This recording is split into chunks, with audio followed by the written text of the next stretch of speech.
First off, when naming acids that do not contain oxygen, the first step is to first write the prefix hydro and the suffix IC.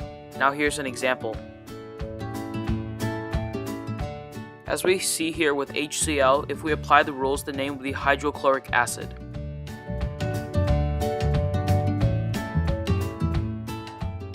When writing acids that do not contain oxygen, the first step is to write the letter H because all acids contain hydrogen. The second step is to write the anion and the charge. And the last step, which is the most important, is to remember to balance the charges by crisscrossing.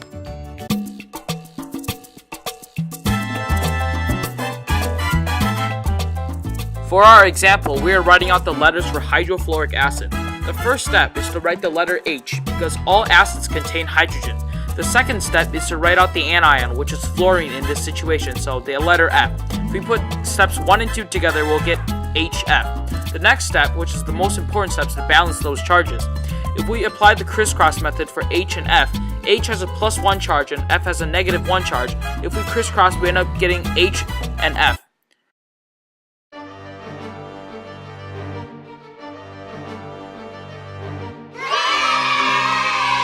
When naming acids that do contain oxygen, the first step is to use the anion root. On the other hand, hydro is not needed when writing these acids that contain oxygen.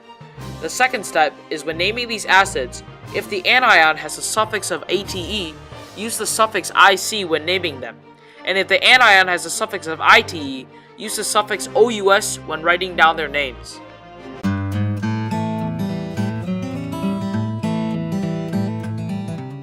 When naming the acid H2SO4 in our example, the first step is that since it contains oxygen, there's no need for the prefix hydro. The second step is to find the anion, which is SO4 with a -2 charge, or sulfate. The third step, and the most important step, is that since the anion was sulfate, the ending was ATE. So going back to our rules, we use the suffix IC when naming them. So the name for H2SO4 is sulfuric acid.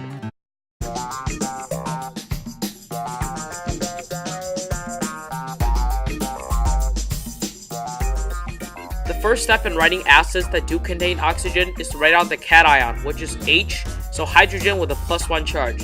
Also, if the acid contains the suffix IC, the anion would be ATE, and if the suffix contains OUS, the anion would be ITE.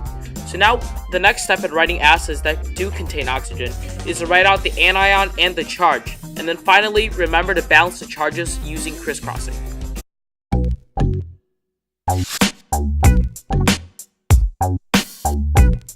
For example, we'll be writing out carbonic acid. The first step is the cation, which is H with the +1 charge, because all acids contain hydrogen. The second step is to look at carbonic. And if we follow our rules, carbonic should turn into carbonate. And then if we look at the polyatomic anions on the back of our periodic table, carbonate equals CO3 with a -2 charge, and that becomes our anion. And the third step is to balance the charges by crisscrossing. And if we crisscross using the picture shown above, the answer should be H2CO3.